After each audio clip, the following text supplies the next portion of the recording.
Hello viewers, welcome to VK prawn by Shweta. ఈరోజు నేను మీకు బెండకాయ కర్రీని ఒక టేస్టీ సీక్రెట్ టిప్తో ఎలా చేయాలో చూపిస్తాను. నేను ఇక్కడ మస్టర్డ్ ఆయిల్ యూజ్ చేస్తున్నానండి, as it is very good for health.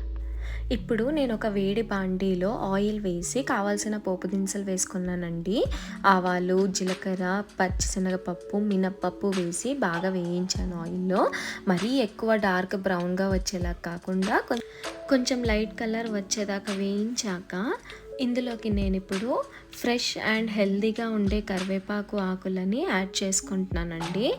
కరివేపాకు ఆకులు ఒక్కసారి అలా ఆయిల్లో ఫ్రై చేసి మూత పెట్టి తీయాలండి. అప్పుడు కరివేపాకు టేస్ట్ కానీ ఆ అరోమా దానికి స్టిక్ అవుతుంది. తర్వాత మనం ఫ్రెష్గా కట్ చేసుకున్న ఆనియన్స్ని అందులో యాడ్ చేసి తిరగమాతలో యాడ్ చేసి బాగా ఆయిల్ని ఆనియన్స్కి పట్టించి ఇప్పుడు అలా మూత పెట్టాలండి. మూత పెట్టి ఒక్క 5 మినిట్స్ తర్వాత మూత తీసాక ఆనియన్స్ అనేవి ట్రాన్స్పరెంట్గా మారుతాయి. అప్పుడు చిటికెడు కావాల్సినంత పసుపు అలా యాడ్ చేయాలి. తర్వాత బాగా కలపాలి. ఆనియన్స్ మొత్తం పసుపు పట్టించి పచ్చివాసన పోయేదాకా కొద్దిసేపు స్టవ్ మీద అలా ఉంచేసి మూత పెడుతున్నానండి. ఇప్పుడు చిన్న సైజ్గా కట్ చేసి పెట్టుకున్న బెండకాయ ముక్కలను తీసుకొని బాండీ మూత ఓపెన్ చేద్దామండి. పసుపు పచ్చివాసన పోయి ఉంటుంది. ఇప్పుడు ఆ బెండకాయ ముక్కలని ఇందులోకి యాడ్ చేసుకుంటున్నాను. మధ్య మధ్యలో కలుపుతూ బెండకాయ ముక్కలను యాడ్ చేస్తున్నానండి. అప్పుడు బాగా మిక్స్ అవుతాయి అన్నీ.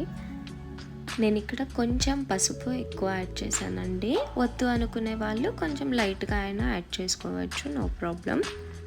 బెండకాయ ముక్కలన్నీ యాడ్ చేశాక బాగా కలపాలండి. లైక్ బేస్మెంట్లో ఉన్న ముక్కలన్నీ ఫస్ట్ ఫ్లోర్కి తీసుకొస్తూ వాటిని మళ్ళీ గ్రౌండ్ ఫ్లోర్కి తీసుకెళ్తూ బాగా కలిపి, నాకు ఇక్కడ ఇంకొంచెం ఆయిల్ పడుతుంది అనిపిస్తుంది, సో కొంచెం ఆయిల్ యాడ్ చేసుకున్నాను. ఇప్పుడు కూర ముక్కలు స్టవ్ మీద 2 నిమిషాలు మగ్గాక కావాల్సినంత ఉప్పు ముక్కలకి పట్టించి తగినంత కారం యాడ్ చేయాలి. ఇప్పుడు బాగా కలపాలి. కానీ కొంచెం జిగురులాగా అట్లా వచ్చినా నో ప్రాబ్లం అండి. ఇందులోకి ఇప్పుడు ఆ సీక్రెట్ టిప్ యాడ్ చేసే సమయం ఆసన్నమైందండి. అదేంటో కాదు, ఈ పప్పుల పౌడర్. కొన్ని వేయించి పొట్టు తీసిన పల్లీలు, పచ్చిశనగపప్పు, శనగపప్పు, మినప్పప్పు, తగినంత జీలకర్ర, ధనియాలు, 2 ఎండుమిర్చి యాడ్ చేసి ఫైన్ పౌడర్ లాగా చేసుకొని మన బెండకాయ రెసిపీలో యాడ్ చేస్తున్నాను. ఇది చాలా టేస్ట్ ఇస్తుంది మన బెండకాయ రెసిపీకి. ఆ పౌడర్ని కావాల్సినంత వేసుకొని బాగా కలుపుకోవాలండి. ఇది ఎంత ఎక్కువ వేస్తే అంత టేస్ట్ బాగా వస్తుంది. అలా అని మరీ ఎక్కువ వేయకూడదు. కూర ముక్కలు ఎన్ని ఉన్నాయో, ఎంత క్వాంటిటీ ఉందో దానికి తగ్గట్టు మనం పౌడర్ని యాడ్ చేసుకుంటాం. ఇక్కడ యాడ్ చేసుకొని బాగా మిక్స్ చేస్తాము. చూసారు కదా, మనం యాడ్ చేసుకున్న పౌడర్ బాగా మిక్స్ అయ్యింది. అండ్ ఇందాక మనకు వచ్చిన జిగురు కూడా బెండకాయ ముక్కలకి లేదు. బెండకాయ ముక్కలు బాగా వేగాయి.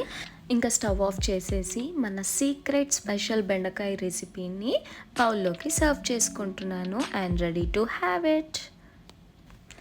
ఈ రెసిపీని మనం చపాతీస్లో కానీ వేడివేడి అన్నంలో కానీ తింటే ఆహా, ఆ టేస్టే వేరబ్బా.